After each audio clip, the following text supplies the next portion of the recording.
next topic. Yes.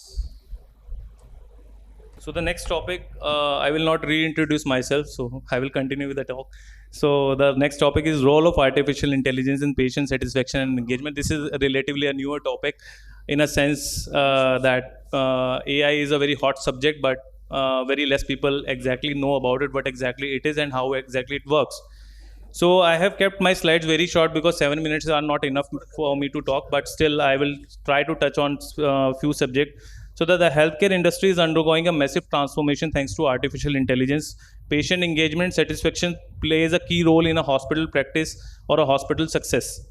So patients are able to feel connect with the doctors when they receive personalized advice or information, which is very important, because patient want to understand that the doctors knows their condition.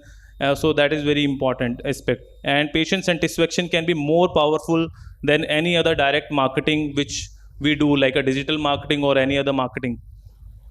And AI plays important role in learning patient case condition, automatically communicating with patients based on available data. So the AI, what it can do, it can learn about a patient condition, patient case. According to that, the AI can selectively send them a personalized communication. They can send them a personalized informational video, it can send them a personalized information messages, it can send them emails, and then the patient will feel this hospital is taking care of them, but actually we are not doing any extra efforts, that is being handled by the system.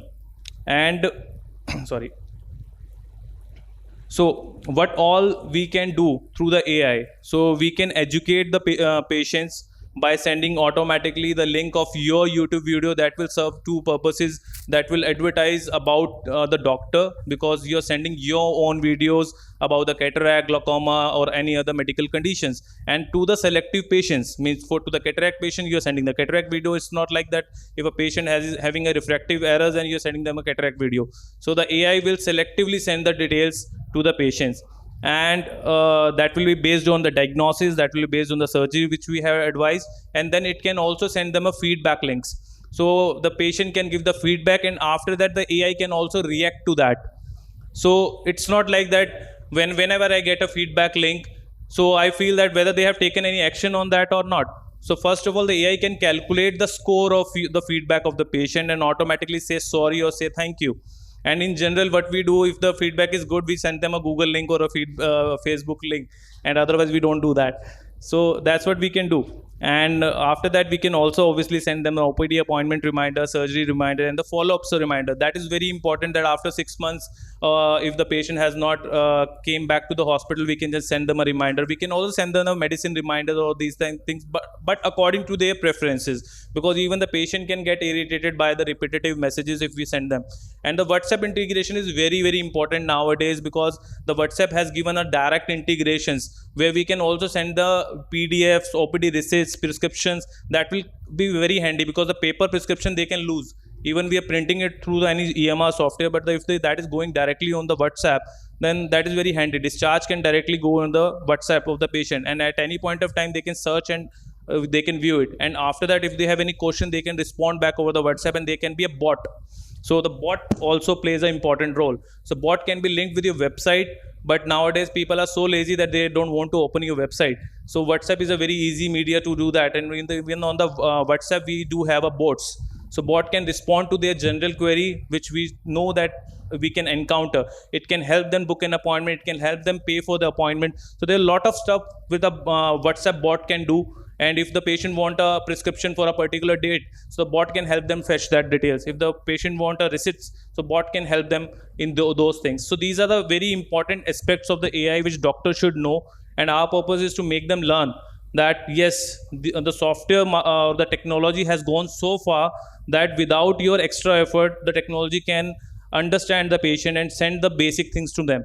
So your efforts are minimized. The tools which is used by AI to communicate is the email, SMS, and the WhatsApp, and also the calls. The calls are now also connected through the technology, in a sense that whatever calls your people are making can be automatically recorded, and your people cannot know about the mobile number of the patients, because that confidentiality is very important nowadays. Because our staff, sometimes they are in one hospital, they are into other hospital, we don't want them to share the mobile number of the patients. So if they have to initiate a call, they can initiate a call from the system, and then that will automatically patch them to the patient, but they will never get to know the mobile number of the agent, or the agent will not be able to get the mobile number of the patient. So that's how the things work out. So that's it from the presentation. If you have any question or queries, then you can very well ask me. Dr. Kunal, do you own this? Yeah, I own this. I own this company, Easy Solution. What will be the cost of installation of this? So actually, the cost is very variable nowadays. It all depends on that what model you have, what kind of setup you have. So we have a calculation mechanism through that we quote. So we basically deals in the two versions. Like one is a license based, one is a SaaS based. So license based is like if some doctor has a confidentiality issue, the software can be installed in their on premises, and that has nothing to do with our own cloud. And the SaaS based is a software as a service. It's a rental model where the software is installed on our cloud. That is also secured, but you have to pay a recurring fees. So maybe the cloud based, is it costly, expensive? In a longer run, if you do maths for 5 years, then it's costly. Initially, it's with the lesser investments. Okay. So do you get the feedback, patient feedback also? Yeah. Through that? Yes, obviously. And the positive feedbacks and negative feedbacks also transferred to you? Yes. In the negative feedback, we generally tend to understand that from which department we are getting the negative feedback, because we put up the questions according to the departments. If the negative feedback is related to the counselor, so automatically we can register a complaint in the system against the counselor. Counselor has to respond back, or even the counselor has to call back and understand what exactly is the issue the patient has faced. So we can just improve the patient satisfaction.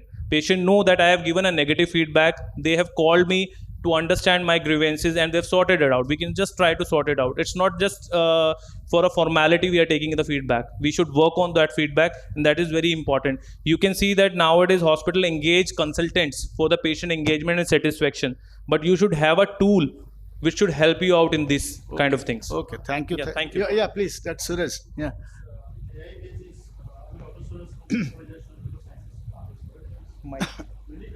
Please, this company approached us recently. The John Hopkins University, they approached us for in terms of screening, like community-based screening using AI-based smart glass. They have developed one, smart glass, and not a smart glass, like something like with a camera, high resolution. So the issue comes like data will go to the cloud, and being a government hospital, so we cannot allow them to access the data, our data, to those developer.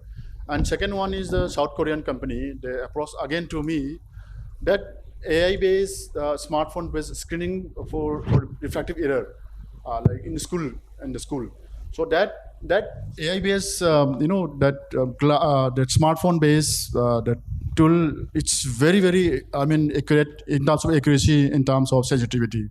So again comes that I will go to the cloud, and then our administration has a problem. No, we cannot give a permission to use this AI base because your data will go to the cloud, and this cloud, that other company, they can access. So in the government sector, we face a lot of issues. That means we need to have some kind of our own system. Some of the industry, some developer, they develop some kind of AI-based screening in the community, basically in the community, in the school. Then only we can think of implementing in the government sector. But in the private sector, I'm not sure. So this is a challenge we face now in AIIMS hospital. Thank you. Just to add to that, now also there is a concept like a dedicated servers or a VPS, virtual private servers. So where you own those servers. So you are not dependent on the development company or the IT company. So you own the each and every bit of that. You can have it through the third party like Azure, and if you have the technical expertise or the technical team, you can set up your own data centers. We also have some clients who have their own data center. They're handling 20-30 centers, and that is connected through their own data center. So that is a way you can avoid that dilemma. That as a government, you can avoid. Yes. Yeah, so in that, so we try to contact our computer facility. The recently, the AIIMS, that server has been hacked. So all so there are so many issues come up. So we need to do something. Like now data is so secure, so no one can access the AIIMS database now. So that means if we want to have some portion of storage in the cloud from the AIIMS server, that again is a problem. So maybe that kind of things like on by the Indian setup, and then with the due permission from the administration. So you can that way we may plan. Yeah, Thank just you. a small thing to add, like Indian government do have their own servers as well. Correct. So That's good. they I think with the private server.